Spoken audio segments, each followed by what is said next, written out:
Welcome, everyone. Thank you so much for coming.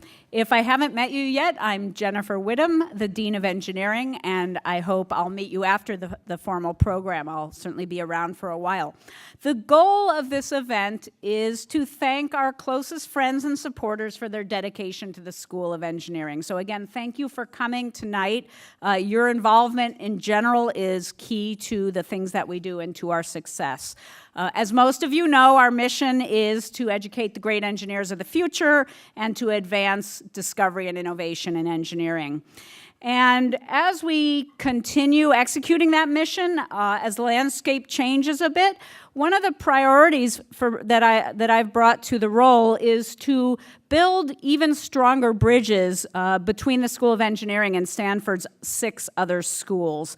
The challenges that we work on these days are increasingly multifaceted. They require perspectives from a variety of disciplines.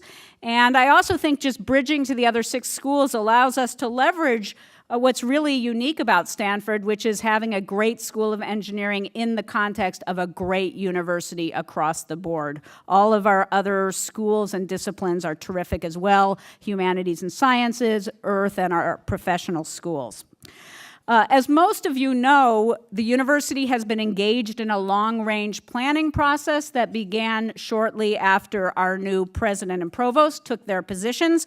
And as themes emerge from that process, many of them, I would say, also fall into the category of building bridges across the different schools and disciplines at Stanford. I'm just going to mention a few examples. So one of the ways that we build bridges that is probably not the first thing that comes to mind for many of you is through shared experimental facilities, microscopes, fabrication facilities. The shared facilities that we have around the School of Engineering and throughout the campus foster interactions among researchers as students and postdocs and faculty from different groups are working side by side on the equipment. And they also foster interactions between research and industry. Our Stanford nanofabrication facility, known as SNF, had a storied place in the history of Silicon Valley, and it's now a melting pot for researchers from all parts of engineering as people use the equipment in new ways. People from engineering, from natural sciences, from even the medical school. And so as we think to the future, one of our strategies around building bridges is to do more and more sharing of equipment. And we do have plans to build new nanofabrication and imaging facilities that will be state-of-the-art and will bring people together. We've also been working on building more bridges in education.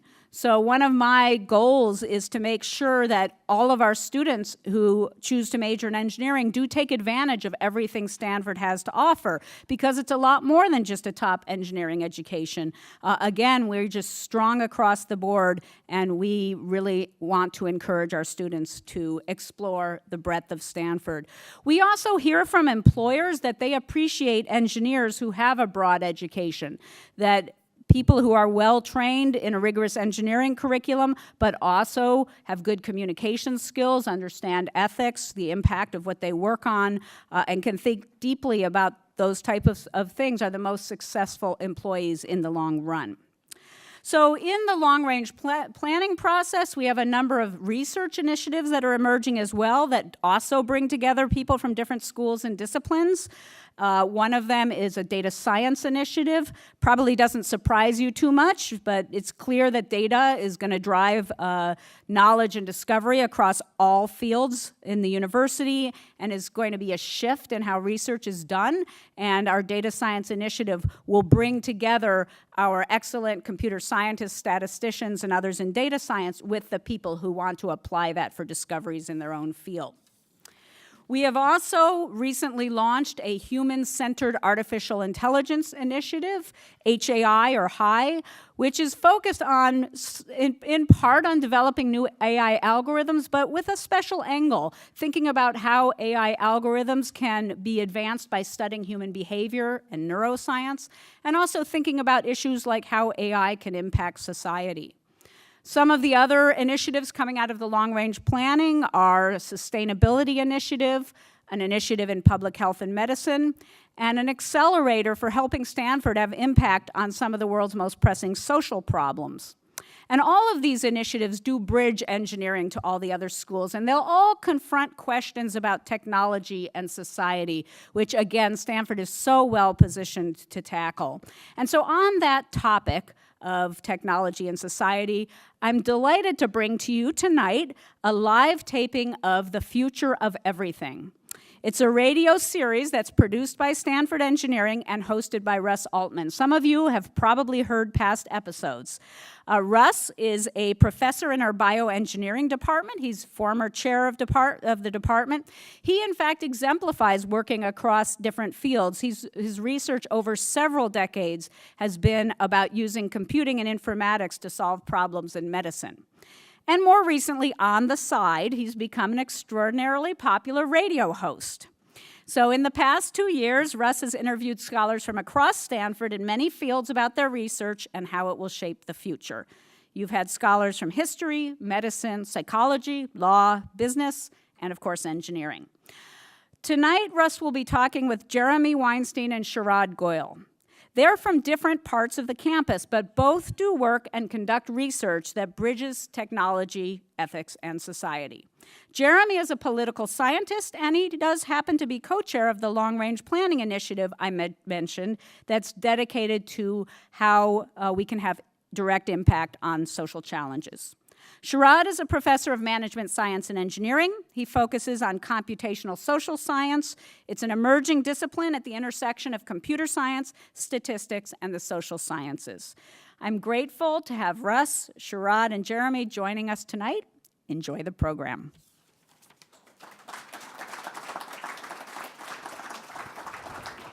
Thanks. This is the part where I warm up the crowd to get you in a good mood, and I think hopefully the wine also helped do that. So I'm Russ Altman, and I just want to have a few preparatory comments before I invite Jeremy up for the first part of the show. So as you heard, I'm a professor here in the School of Engineering, and I also have appointments in the School of Medicine, and I am a doctor in case there's an emergency tonight. And what my actual work is, as you heard a little bit, is about using data science, informatics, AI for drug discovery and to understand how drugs work. But about 2 years ago, Sirius-XM, the satellite radio company, contacted Stanford with an interest, and I think they talked to Laura Breifogel and others and said, is there anybody on Stanford in the camp, on the faculty, who might ever be interested in hosting a radio show? And evidently Laura and others thought, oh, maybe Russ, and they sent me an email, Russ, would you ever be interested in hosting a radio show? And I must confess, and I just told this to our guests, I sent a one-line response that said, I am intensely interested.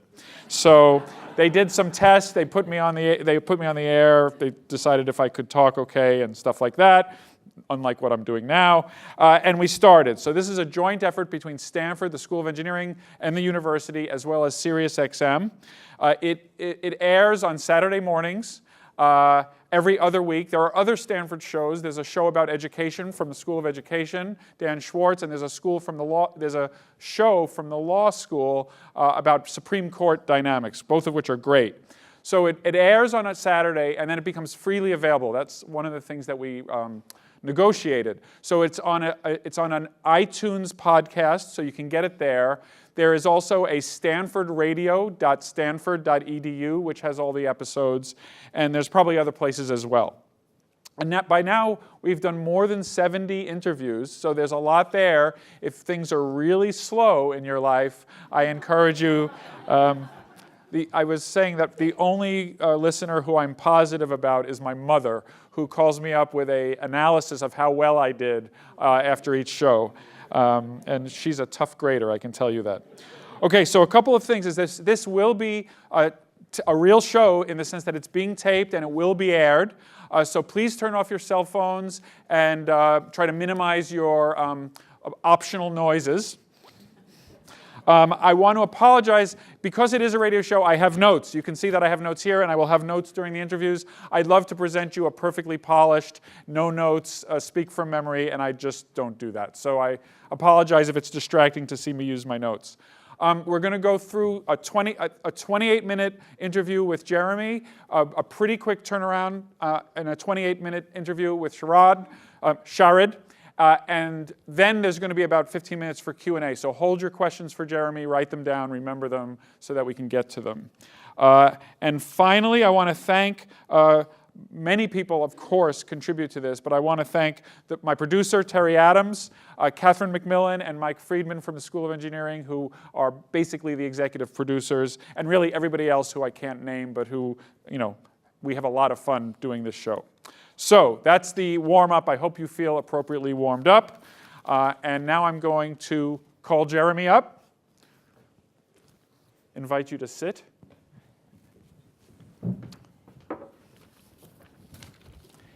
And I just want to ask Terry if I'm waiting for anything other than you to point at me to start talking. Yeah, just let me just restart this. Okay.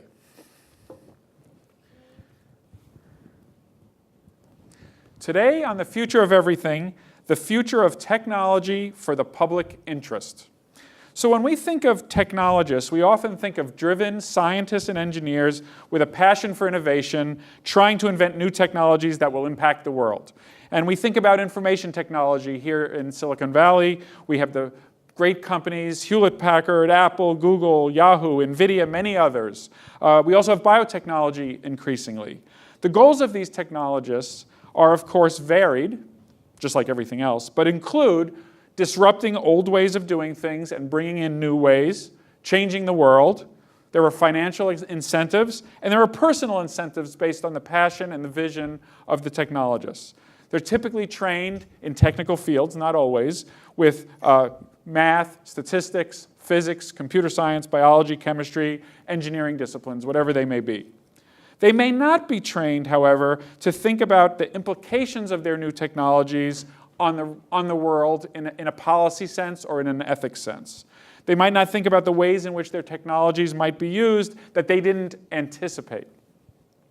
Some engage actively with these challenges once it becomes obvious to them that there are these challenges, and others feel that that's not my job. I'm going to let the professionals worry about how to manage the secondary and tertiary ripple effects of my technology. But these questions are particularly pertinent today. I think you can think of many things on the cover of the newspaper and on TV every day, especially with the rapid advances in AI and machine learning and its rapid deployment in wide areas. I can tell you it's also happening in biotechnology with the CRISPR technologies where we can now alter humans and alter organisms at will. Well, Jeremy Weinstein is a professor of political science and senior fellow at the Freeman Spogli Institute for International Studies and the Stanford Institute for Economic Policy Research. And he has worked actively on issues where policy and technology intersect.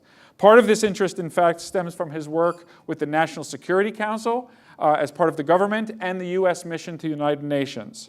He has helped form networks of universities interested in public interest technology, and separately has helped create centers focusing on global poverty development and with similar aims. Jeremy, you have talked about the increasing need for civic-minded technologists. What does a civic-minded technologist look like? And what I mean is this someone who was a technologist but is drawn to the policy implications of technology and perhaps their technology? Or do you think that these can be technologists who remain in the fray of technology development but also have on top of that fray an understanding of the policy, ethical, civic implications of their work? So I think that's a great question to start off the conversation. And I'd say that it's both, plus one more category that I want to describe to you. So the civic-minded technologists, one part of that equation is a set of technologists who are developing competencies as engineers, as data scientists, as bioengineers, but who are really interested substantively in using the advances of technology to achieve public aims, right? Aims related to social problems that are shared in society. And I think the question of how we prepare people to use their skills as technologists in those domains by balancing not only the technical competencies that they develop, but also the domain knowledge that they need about social domains, about institutions, about communities, about human behavior, we need to find a way to pair those things. And that's one part of civic-minded technologist.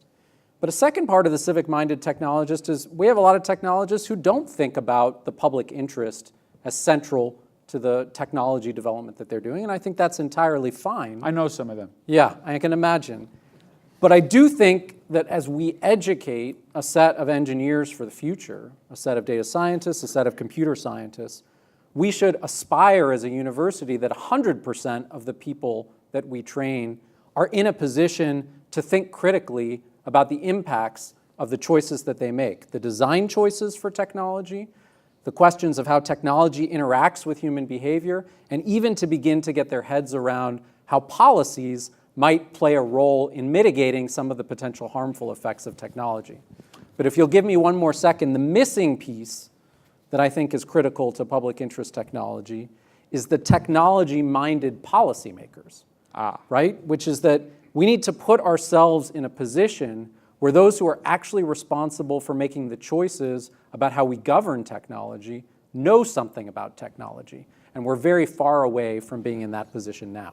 So I think this is on that note. So I had the pleasure of looking at your CV, and in the distant past, you are an expert in civil wars, political violence, political economy of development, political change.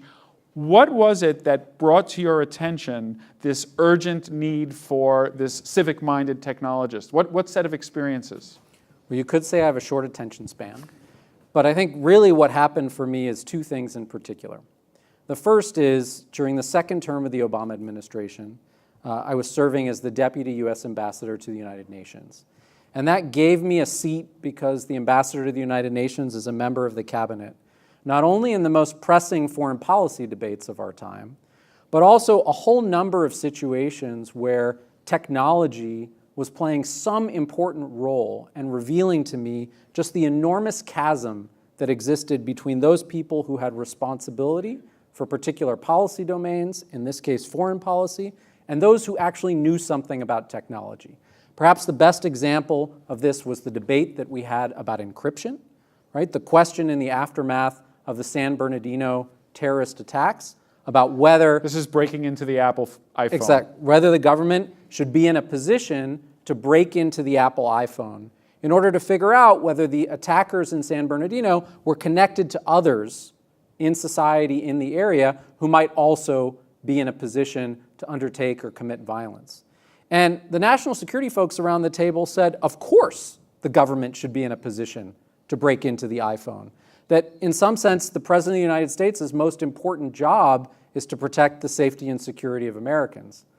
And the set of technologists that we had in government, many of whom sat in the Office of Science and Technology Policy or the National Economic Council, said, what are you talking about? Privacy is what we prize. End-to-end encryption is the pathway to the future, and we don't want to create a backdoor into our technologies that others could exploit just so we can protect citizens in the United States.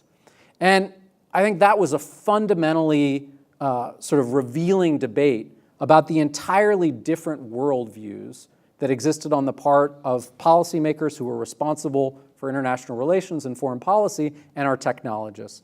And we saw the same thing play out in cyber warfare when the attack was made against Sony. And I remember this room when we came in for this conversation, we had to decide how are we going to respond to the Sony cyber attack. And you had a set of decision makers around the table. None of us knew anything about technology. And then around the back of the room, you had a set of people who really understood cyber warfare, cyber defense, offensive operations, and they'd never been before at the policymaking table. And they didn't get to speak. And so you saw this gap and this chasm. And what it meant is when I came back to Stanford, I said, at this moment of tremendous societal change in relationship to technology, what am I uniquely positioned to do sitting at this university? And it's to march myself over from the social science side of campus to start teaching technologists to think seriously about these issues. So I want to talk about that in a minute. This is The Future of Everything. I'm Russ Altman. I'm speaking with Jeremy Weinstein about government, technology, and civic clash. Now, those two examples are great because I see them as having two different problems. I think in the iPhone case, it sounds like everybody was perfectly clear about their opinion, but perhaps where they were coming from in terms of their disciplinary training gave them a very different opinion about what the right way to go was. Where in the second case, it sounds like there might have been a vocabulary problem in bringing in easy to understand, if it is even easily understandable, trying to get the policymakers to understand the technical nuance required to make appropriate and subtly nuanced decisions. So is that a fair characterization, That's a fair of characterization. two different types of kind of culture clash? So one is developing a shared language and a shared understanding about what technologies represent.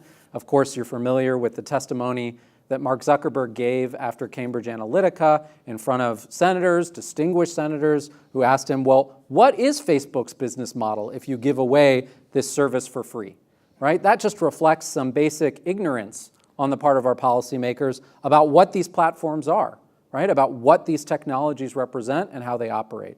And we need to build a language for talking in both directions, right? That position technologists to engage policymakers, not to fear them, not to entirely work around them, but to recognize that ultimately, because the question of technology's impact on society is going to be a function not only of technology, but how society chooses to govern technology, technology cannot avoid the conversation with policymakers, policymakers who are elected by the citizenry of the United States, of other countries, and will have to make choices about whether end-to-end encryption is the way of the future, or whether decisions in the criminal justice system should be made via algorithms, or whether it should be the case that we treat internet platforms as platforms that are not responsible for content, or as publishers that are fundamentally liable for the information that they make available to citizens. Those are going to be decisions that policymakers have to make, and you can't work around them. Okay, so you're back on campus. We have talented young people. We have people with policy aspirations. We have people with technology aspirations. You have a challenging educational challenge here, which is it harder to teach a policy person technology or a technology person policy? How do you even think about that? When I have my students, one of the reasons the Stanford students are great is they are laser focused on whatever it is that they're trying to learn. So how do you distract a young technologist appropriately to get them at least conversant in these other kinds of cultural concepts without torpedoing their technical passion and technical focus? So the first thing you do is you enlist incredible allies, right? And so the first ally was a political philosopher on campus, Rob Reich, who was thinking about these issues from the perspective of ethics and technology. And I knew that we needed to balance the social science perspective and policy perspective that I could bring to the table with a philosopher. But we also knew that there probably wasn't a single CS student that would sign up for a course with Professor Weinstein and Professor Reich, because they had never heard of Professor Weinstein and Professor Reich. And we weren't famous technologists who had 6 startup companies and had rolled out technology products that were likely to transform the world. So we had to enlist our most important ally, and that was Mehran Sahami. He's a superhero on campus. He teaches almost all of our undergraduates Intro CS. He gives them their first introduction. Probably one of the most recognizable names on campus. Exactly. And so our students had all had their initial exposure to computer science through Mehran. And so for Mehran to stand in front of the room and say to students, you have drunk the Kool-Aid, you are developing these competencies and thinking about the role that you can play as a computer scientist in the world, and I'm telling you that you need to stop, and you need to take a step back, and you need to think. You need to think about questions that don't have a right answer. You need to think about trade-offs that are embedded in the design of algorithms that you're developing or technologies that you're creating, was exactly the kind of elixir that was required to turn on a set of CS students to what's really a hard task, which is to make decisions, to express their normative commitments and values, to debate these issues that don't have a right answer, right? There's no exercise here where you write down a set of code and we correct it and we say, well, this could be a little bit more efficient, and obviously you see how you're missing something in the mathematical formula here. When we ask the question of whether... This could be stressful for them. It's really stressful for them. They chose their major for a reason. Exactly. They have avoided these things. But when you ask the question of whether Facebook should be broken up, right? Whether it has gotten too powerful, whether replacing our public sphere with a digital public sphere that's controlled in the private sector in ways that are not visible and accountable to citizens, there is no right answer to that question. They're only the answers that we can come up with as a society when we enumerate what it is that we value. But you also asked me about what is it like to teach policymakers I can't wait to hear or this social answer, scientists because technology. those students and you have to ask are- Meron that question. Right. Because I could only sit But there he's not a guest and tonight. watch them, and he's not a guest tonight. But of course, when we taught this first course, right, it just finished this winter quarter, we had about 275 students. Nearly 3/4 of them were CS majors. Over 100 of them were seniors in CS, none of whom had ever grappled with these issues anywhere in their CS curriculum up to this point. We attracted a relatively small number of social scientists and humanities folks from around campus, in part because we made the prerequisite basic competence in computer science, because we mixed in the context of the course a set of technical assignments. For example, having students audit an algorithm for bias, right? If we're going to be using algorithms to make decisions in the criminal justice system, replacing judges with algorithms, then we ought to be able to know whether those algorithms are making fair decisions, right? So put them in a position where they're auditing algorithms, right? Also put them in a position where they observe how the decisions that are made in ranking algorithms, for example, on our internet platforms, create filter bubbles and echo chambers that have magnified effects on society, what information people hear, what diversity of sources. So we mix technical assignments with philosophy papers and policy memos. And the social scientists and humanities folks in the room loved the philosophy paper. They loved the policy memo. The technical assignments, scared them, right? Whereas our CS students came across a policy memo or a philosophy paper and asked the question, what is a philosophy paper, right? What is a policy memo? What is the structure of argumentation in a policy memo? And so really it was this communication across two different cultures, and it required this integrated teaching approach of faculty from different disciplines. And I think our challenge in part in the public debate is that we have tech enthusiasts who emerge from technology who say that technology is going to revolutionize everything. Then we have tech critics who write polemics either because they're dystopian technologists or they're non-technologists who just see all of the potential trauma that's going to be inflicted on society. But all of our challenge is actually not to take either of those polar views, but to make a set of choices that are going to help us maximize the benefits and mitigate the harms. I take it as super good news that and I didn't know this, that in the class there were, I think you said, around 100 social science, philosophy type students who had fulfilled the prereqs for the class in terms of computer programming, and yet whose heart was squarely in sociology, philosophy, because that means there is an upcoming generation of people who are going to be dually comfortable with both of these areas. I mean, I think it's almost impossible to be a student at this university living in Silicon Valley. I'd say reading the newspaper, but people don't read the newspaper. So picking up your headlines on Twitter and not realize that we are in a different moment for technology. And we may have a set of students who choose a more narrow education where they position themselves as a pure engineer, a pure programmer.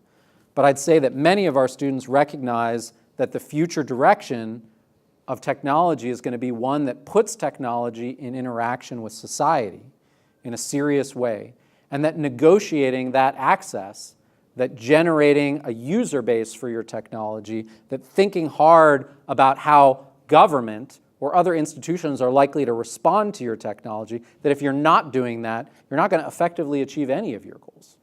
This is The Future of Everything. I'm Russ Altman. I'm speaking with Jeremy Weinstein about technology and society. And I do want to move to your Center on Global Poverty Development, because I don't know if it's a totally separate thing or if for you it's all part of the same deal. So can you tell us about the goals of that center and what are the priorities currently? So I'm a part of a lot of different things on campus. One is a Center on Global Poverty and Development because, as you said, historically my work, where I started as a political scientist, was as a scholar of African political economy, motivated by understanding the challenges of poverty and inequality and violence in developing countries. And that took me in the early part of my career to working on issues of political violence and political change, looking at ethnic politics and understanding how ethnic identities shape the policymaking process and the developmental trajectory of countries. And more recently, since I came back to Stanford, I've created with a set of colleagues a lab that's focused on immigration policy, because one of the central issues that I grappled with as Deputy UN Ambassador was the migration crisis of 2015 and 2016. And of course, we're still living with the challenges not only of that period of Syrian out-migration, but also the challenges that we have at the southern border. It's among the most contentious policy issues that we confront. Now, as a social scientist, it's often funny for me to hear people say, oh, this new field of data science is emerging, and maybe social scientists should connect with data science, because social scientists have been doing data science for a long time. Statistics is actually central to most of the work that we do. And so some of the advances that I see in data science are really powerful for helping us think about development questions. And let me just give you two quick examples. So on the development side, funded by the Center for Global Poverty and Development, we've been thinking very hard about the question of how you measure difficult to measure things in places where it's hugely expensive to undertake measurement activities. So things like measuring poverty and its changes over time in Africa, including in rural villages that aren't even easy for their states to access, or the quality of infrastructure in those environments. How do we get a beat on these really important underlying trends in the absence of investing extraordinary amounts of money in what we do now, which are many month-long household surveys that visit people and gather this information? Well, advances in machine learning make it possible for us to use training data sets that tell us what the level of poverty is in particular villages or the quality of infrastructure, and to learn from the relationship between that data and the data that we can get from satellite imagery, right, and the underlying mathematics of the satellite imagery, and to use machine learning algorithms to generate highly accurate predictions about any given village, about the quality, whether they have electricity, the quality of their water and sewage system, the level of income of the households in that village. So an image analysis That's of right. satellite images, when appropriately trained, can give you all of this. So building on the connection that a sort of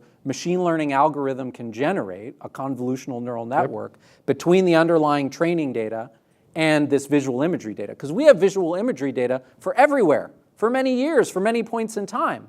And we can't pick out necessarily whether a house has power or not. In fact, the approaches that we're piloting are more effective at figuring out who has power than satellite imagery that simply measures nightlights, right? Which has been, because of course there are lots of places that simply aren't bright enough to be captured in satellite imagery, but when you introduce the training data that comes from the raw household surveys that we have, you can generate these very powerful predictions. The second example I was going to give you was on migration, which is a real issue of passion for me. And here, this is a field where there are a lot of strong views, a lot of strong normative commitments, but not always a lot of evidence brought to the table to guide our decision making. So one of the issues I brought back with me from government was the question of, when refugees arrive in a country, how do we position them to succeed economically? How do we maximize the likelihood of their success? And one way you do that is by investing a lot in them, facilitating their acquisition of language, providing job training, allowing them to re-credential. Those things are very expensive and difficult to scale. The more refugees you bring in, the more you need to spend on those kinds of investments. But one of the things that we discovered bringing data science tools to the table in partnership with the US government, the Swiss government, and others, was that there's a huge effect on the likelihood that refugees integrate in their host community that's a function of where you send them and how the characteristics of where you send them interact with their own personal characteristics. And when you say where, do you mean which Where country within, or which well, town? We know it would definitely be true with the country level, but we can discover this even within which town in the United States, which city, right? Which city or province in Switzerland. And when you take that information into account and build it into a machine learning algorithm that can basically extract from someone's profile and then generate a set of probabilities with respect to integration outcomes, like the level of employment. So this is things like their education level, their skill set in the old language, country, et cetera. Exactly. language And then the skills. conditions of the locality that they're in, that you can then optimally match people to places rather than the arbitrary way in which we make these decisions now, and increase the expected employment rate by 50 to 70%. So you might even call this precision migration. Precision migration. And these are people, keep in mind, who don't have local ties, who are arriving in the United States or in a European country, and they just want to succeed, right? They're fleeing a country in war. They're being given permanent prospects of resettlement. They just want to do well. And you want to put them in a position to do well. And what I just described to you is a scientific approach to allocating people to places that is costless. So is this still a hypothesis, or do we have some initial returns about the success of precisely saying, I think you're going to do well in this city, you go to this city? Presumably they do it with families or clans for social coherence. But do we have data? Is it going to work? So we do. So this is why it's really important to bridge the computer science or data science with the social science. Because in a back test, we can demonstrate these enormous returns. If you mine massive amounts of historical data and look at what kinds of gains you could achieve for people if we had allocated them to other places, you realize these enormous returns. And that's the kind of exercise that we put our computer science and data science students through all the time, right? A sort of predictive exercise. The question is, what happens when you roll out a technology like this in the world? Why might things be different? Right? How are political institutions going to interact? Are people going to even go to the places where you've sent them? Are they going to stay there once they arrive to realize these longer-term returns? It also seems to have a little bit of an Uber and Lyft thing where you might, by affecting the traffic, you have to update your model because you've changed the conditions in that city. You just sent 10,000 new people. And so we've designed the algorithm in such a way that it's constantly updating on the basis of new outcome data that comes in, so that you don't send so many Syrian doctors to a place that has tons of doctors, right? You then reallocate them to other places in the country. But in order to really test this, you don't just need to do the backward-looking work, you need to do the prospective work. And the way you do the prospective work is the way a social scientist does, which is working in partnership with the government of Switzerland and the government of the United States, where you actually begin to randomly allocate people into a treatment group where they're allocated on the basis of this algorithm, or a control group where they're allocated in the arbitrary way that's currently done. We do that a lot in medicine. Exactly. And so like a doctor, like a clinical trial, that's a randomized controlled trial. Exactly. That's the way we think about testing social policies and social programs and interventions that we mount in the world, and that's what we're now doing with the refugee matching algorithm in 4 different countries. Fantastic. So as we finish up, we have about a minute and a half left. I've looked at your previous work, and it included things on corruption, global development, counterterrorism, nuclear nonproliferation, and cyber threats. All fun issues. Yes. So exactly. So when you take your current focus on technology and civics, which of the, I don't know if this is a fair question, but which of these do you consider the most pressing set of problems where this bringing together needs to happen? I'm sure it's all of the above, but where do you place your bets? Russ, how do I even answer that question? Because I really think the moment that we're at right now is one where the potential promise of technology is almost unlimited, but the harms associated with technological change can no longer be ignored. And so we need to think about that in every domain that you describe. We need to think about the vulnerability that comes from our movement to a digital economy and a digital information system. We need to think about what offensive cyber operations look like and what kinds of escalatory dynamics they generate.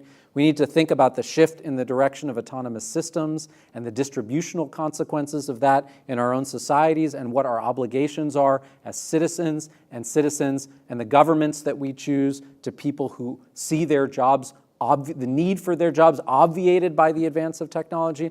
I mean, the list is so long. The challenge is that if we educate people in silos, if we educate people not thinking in a clear-headed way, not just about the cool new technology they've created, but about the consequences that may be generated in society, we are going to be in this really challenging place that I experienced in the White House Situation Room, where the technologists had one view and the policymakers had another view, and they'd never before discussed them. Thank you for listening to The Future of Everything. I'm Russ Altman. If you missed any of this episode, listen anytime on demand with the SiriusXM app.